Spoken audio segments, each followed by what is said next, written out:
Hello, എല്ലാവർക്കും നമസ്കാരം. എന്റെ പേര് രാജീവ് എന്നാണ്. സ്ഥലം ഒറ്റപ്പാലം. ഞാൻ ഈ ബിസിനസ്സിലേക്ക് കടന്നു വരാൻ എന്നെ ഹെൽപ്പ് ചെയ്ത കമ്പനിയുടെ STC റാങ്കിൽ പ്രവർത്തിച്ചുകൊണ്ടിരിക്കുന്ന സാറായിരുന്നു. അദ്ദേഹം ഇന്ന് നമ്മോടൊപ്പം ഇല്ല. ഹലോ, അദ്ദേഹം ഇന്ന്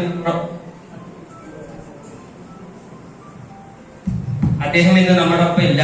അദ്ദേഹത്തിന് മുന്നിൽ ഞങ്ങളുടെ സ്മരണാഞ്ജലി ഞങ്ങൾ അർപ്പിക്കുന്നു.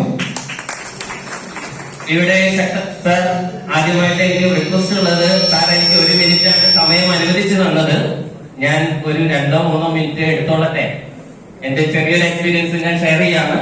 അതായത് സാർ ഇവിടെ വളരെ ഫാസ്റ്റ് ആയിട്ടാണ് നമ്മുടെ ഉൽപ്പന്നങ്ങളെ കുറിച്ചിട്ടൊക്കെ പറഞ്ഞു പോയത്.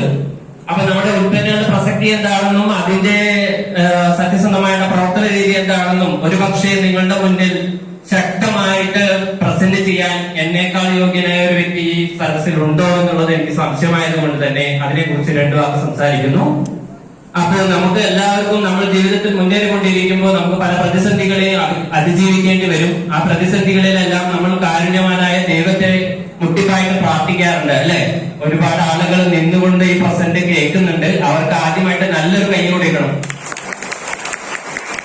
അപ്പൊ ദൈവത്തെ മുട്ടിപ്പായി പ്രാർത്ഥിക്കുമ്പോൾ അത് നമ്മൾ ഏത് മതസ്ഥരോ ഏത് ജാതിയിൽപ്പെട്ടവരായാൽ പോലും ഈ ദൈവം നമ്മുടെ മുന്നിൽ പ്രത്യക്ഷപ്പെട്ട ഒരു ചരിത്രമൊന്നും നമ്മുടെ മുന്നിൽ ഇല്ല എന്നത് പറയേണ്ടി വരും.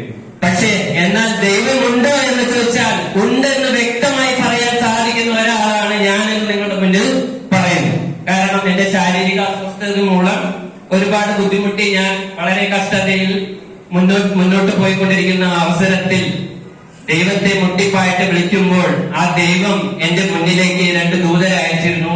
സത്യസന്ധമായിട്ട് ഞാൻ പറയുകയാണ്, ആ ലീഡേഴ്സ് ആണ് എന്നെ ഈ ബിസിനസ്സിലേക്ക് കൈപിടിച്ചു കൊണ്ടുവന്നത്. ആ ദൂതർവേഷം ഈ കമ്പനിയുടെ ഒരു ഉൽപ്പന്നമാണ് ദൈവമായി എന്റെ മുന്നിൽ പ്രത്യക്ഷപ്പെട്ടതെന്ന് എനിക്ക് നിസ്സംശയം പറയാൻ സാധിക്കും. എന്നോട് നിങ്ങൾ ചോദിക്കുകയാണെങ്കിൽ ദൈവമുണ്ടോ, അല്ലെങ്കിൽ ദൈവത്തിന് എന്താണ് രൂപം, ദൈവത്തിന് എന്താണ് മണം, ദൈവത്തിന് എന്താണ് ഗുണം എന്ന് ചോദിച്ചാൽ ഇന്ന് എനിക്ക് ശക്തമായിട്ട് പറയാൻ കഴിയും. ആ ദൈവത്തിന്റെ രൂപം ചതുരാകൃതിയായിരുന്നു. ആ ദൈവത്തിന്റെ രൂപം ആ ദൈവത്തിന്റെ രുചി നല്ല ജ്യൂസിന്റെ രുചിയായിരുന്നു. അതിന് നീലവർണ്ണമായിരുന്നു എന്ന് എനിക്ക് പറയാതെ പറ്റില്ല. കാരണം ആ ഉൽപ്പന്നമാണ് MLSL മാർക്കറ്റിംഗ് കമ്പനി ഇന്ന് നിങ്ങളുടെ മുന്നിൽ പ്രസന്റ് ചെയ്ത 9E5 എന്ന് പറയുന്നത്.